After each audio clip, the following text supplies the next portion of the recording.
Don't forget to subscribe and turn notifications on.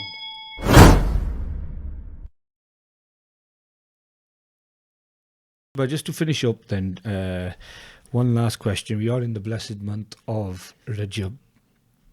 Ramadan is around the corner, although if people, when they think about it, 50, 60 days, but we all know how fast it comes and it goes. This is something that happens every year. You think Ramadan, 30 days, I'm going to do this, this and this, and before you know it, 30 days are finished. Now, what do the scholars say in regards to Rajab, Shaban and then Ramadan, how one should, like I've always heard the saying about planting the seed. Yeah. You water the seed in Shaban, and in Ramzan you is it called harvest or bear the fruits of what you've planted. So if you can give us some advice for our viewers in regards to Rajab, the importance of Rajab, and also how to prepare ourselves this Rajab in preparation for Ramadan. Yeah, I mean, that's a beautiful saying, like Rajab is the month of planting the seed, and then Shaban is the month for watering, and Ramadan Sharif is the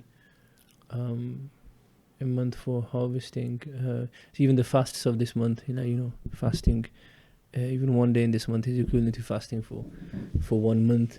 The ibadat in preparation for Ramadan Sharif, and I was mentioning yesterday in a speech as well that there's a common misconception about motivation, that we think that you've got to be motivated first to do something, and the motivation comes first and the action comes second. But it's actually, psychologically, generally action precedes motivation. Sometimes you got to do something, you do a small act, and that gives you a sense of accomplishment, achievement, and then it's like it drives you and it gets you excited to do a bit more. So, there's that famous book, isn't there, Make Your Bed? I think it's some New York Times bestseller, I think it was. And it was about like that same concept. Just the first thing, as soon as you get up out of your bed, first day, just straightening your bed out, that's an achievement, and that's the first, then you'll, small actions can like influence you. So just increasing your zikr inside this month. A routine is very important. Routine, spiritually having a routine of anything is really, really important. There's a hadith of the Holy Prophet sallallahu alaihi wasallam said, "Ahabbul a'mali ilallah adwamuha." The best actions, the ones that are loved most by Allah Ta'ala, are the consistent ones. Imam Nawawi rahmatullah alayhi says in the commentary of that hadith, he says that sometimes even if the action you're doing is small, like it's a small amount of zikr, or let's take 2 or 3 verses of the Quran a day, reciting just 2 or 3 ayat, but if you do it consistently, so even a small action which is done consistently is sometimes proves more fruitful spiritually than a large action which is inconsistent. So routine, getting into a routine, a spiritual routine, is absolutely crucial. It doesn't have to be massive types of ibadat, but zikr and Quran Pak tilawat, it definitely is something that we should do on a daily basis. I love this hadith the Holy Prophet sallallahu alaihi wasallam said about reciting the Quran when you're young. He who learns how to read the Quran when he is young, the Quran will penetrate and enter his blood and flesh. The Quran will enter his blood and flesh. And he who learns the Quran when he is old, and he stutters but he doesn't give up, and for him is double sawab, because he's not giving up and he's finding it hard. He's old and he's finding it hard to pronounce the letters, etc., but he still carries on. So Quran Pak, you definitely don't just wait for the month of Ramadan to start reciting the Quran. We in our masjid, we do like after Fajr every day. I do it myself. I just read 3 ayats of the Quran. Sometimes not even 3, sometimes just 2 if the tafsir is too long, and sometimes it'll even be 1 ayat if the tafsir is too long, because I know the namazis don't want to stay back for too long as well, and it just has such an impact. But consistency, routine, 40 is a very spiritual number. Try to do something consistently, recite the Quran consistently for 40 days. The Holy Prophet sallallahu alaihi wasallam said about namaz, whoever prays whoever worships Allah Ta'ala sincerely for 40 days, then fountains of wisdom will pour onto his tongue from his heart. Another hadith says that if you pray namaz in Jamaat for 40 days, then the words are something like Allah Ta'ala will free you from the fire and free you from hypocrisy as well. Right. So getting into a routine, a spiritual routine, is really key. And don't always wait to be motivated first. You know, when I'm in the mood for worship, if I'm in the mood, then I'll do it. And even psychologically, action generally precedes motivation. You know, do something, and the motivation will follow later. So it's a misconception that, you know, you got to feel like doing it, and then you, otherwise in that case you might never feel like doing it. You might end up waiting all your life before you feel like doing ibadat, or feel like fasting, or feel like praying namaz. 100%. Just like another example regarding what you said is do the action first, the motivation will follow. People who like to go to the gym, what they say is the biggest obstacle is getting there. Once you get there, you know you've only got, that makes sense. Do you know what I mean? It's the getting there that's the part, the difficult part. And similarly, it's like like you just said, the action. Pick up the Quran Sharif after you prayed namaz, even if it's just a small amount, like you said, after Fajr you do 3 ayats. But build on it. You've got to start somewhere. Build on it.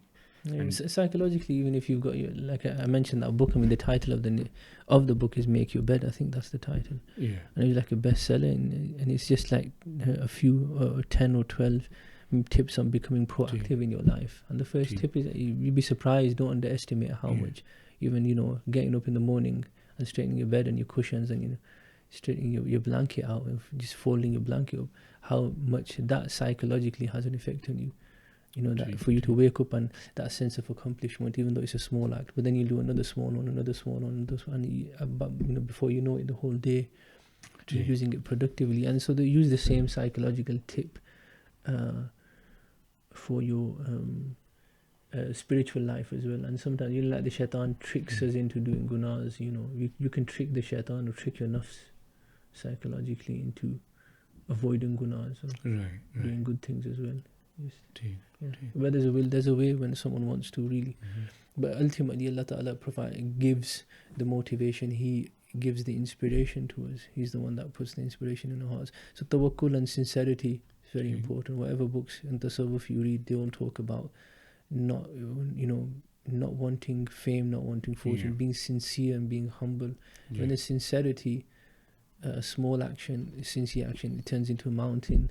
But without sincerity, even a mountain of work, it's really, it won't be fruitful. So sincerity is actually key. Routine, like I'm sorry I keep on saying it, but routine and consistency, very, very important. Very important. And thank you for that, Rashid bhai, again. So we all come to the end of the day. Another question's finally come to my mind. Now you're here, so I want to make full use of yourself. MashaAllah, I know you're quite busy, but if you were to recommend to those people listening, the viewers, 3 books to keep in the household, to study, what would they be and why? Ihya al-Ulum, Bahar Shariat, they come to mind straight away. Because our deen is like tasawwuf and fiqh. Right. Fiqh is like the zahiri law, the outward law, and tasawwuf is the inside. And they go hand in hand. He who learns tasawwuf without fiqh can lose his iman, and he who learns fiqh without tasawwuf will become a fasiq. So Ihya al-Ulum is an encyclopedia in tasawwuf, Imam Ghazali, and that's available in English, the full version. There's a brief version. It's in about 40 odd chapters. You can even buy the separate chapters, just buy specific chapters. Bahar Shariat is a masterpiece in Hanafi fiqh, and that, from my understanding, most of it, I definitely know, at least a quarter of it's been translated into English. And I've heard, all of it has. That's another book now. I try reading it as much as I can. Ihya al-Ulum is something that I try reading as much as I can. The third one, no specific book comes to mind straight away. We should definitely, I'd say add a Seerat book, but it's hard to say because there's so many. The third one, make it a Seerat or make it a Tafsir one. I've already suggested that we read a Tafsir every day. A Seerat book. My favourite ones are, there's a one in Urdu, Madarijun Nabuwat, which is an immaculate Seerat book. Sadly, that's not in English at the moment, but I'm sure there's many. There's some fantastic work available in English on the Seerat of the Holy Prophet Sallallahu Alaihi Wasallam. I'm sure you can find some really good books. And for those viewers who don't know the book, Ihya al-Ulum is by the author Imam Ghazali, Rahmatullah alayh, and the book Bahar-e-Shariat is by the author Mufti Amjad Ali Azmi. Mufti Amjad Ali Azmi. So he's the Khalifa of Ala Hazrat Imam Ahmad Reza Khan Bareilly. If you can't find the book under Ihya Ulum, I think it's a Revival of the Religious Sciences. Yeah. Yeah. Actually, I think I've got a couple there behind you. But yeah, there definitely is a masterpiece. I remember the one book I read in English. I don't even know if it's a book or just a chapter from the book, but it's about death. Mm. And that really just gives you a different aspect. Like, it feels, I don't know, someone else said this to me once, but sometimes it feels like Imam Ghazali sometimes someone grabs you physically, but Imam Ghazali tends to grab you, like, put his hand through your body, get your soul, and, it's like shaking, waking up. It's a very powerful book, that was. I still remember some quotes from it, like, till now, and I read it years ago. It's a very heart awakening or soul awakening book. It's like he was the mujaddid of his century, and it's like the things he's written are things that you need. It's like he could see the hearts of people whilst he was writing it or something. He could see everyone's hearts. So it was his observations on, that book is a miracle itself. It's a karamat itself. Wow. How he wrote it. MashaAllah. It's like he knows everything that people think. How on earth do you know that? Especially from a spiritual aspect. Allah Ta'ala, must have given. He did have like that vision where he could see hearts and read minds. You've got to be able to read minds to write the kind of thing he's written. And correct me if I'm wrong, but I think the book, was it written approximately about 700 years ago? Yes, Imam Ghazali, 6th century, early 6th century, so many hundreds of years ago. But still, that book, in the 15th century. if anything, it's more important now. Like you probably would say essential reading for an individual, who wants to. Definitely. I mean, it comes in both. I'm glad you said the word essential. Because you've just reminded me, both of those books we mentioned, Bahar-e-Shariat, most of it is like Farz Ulum. And even Ihya Ulum, he says himself, Imam Ghazali says himself, like the most of the things in there are Farz. They're not just like,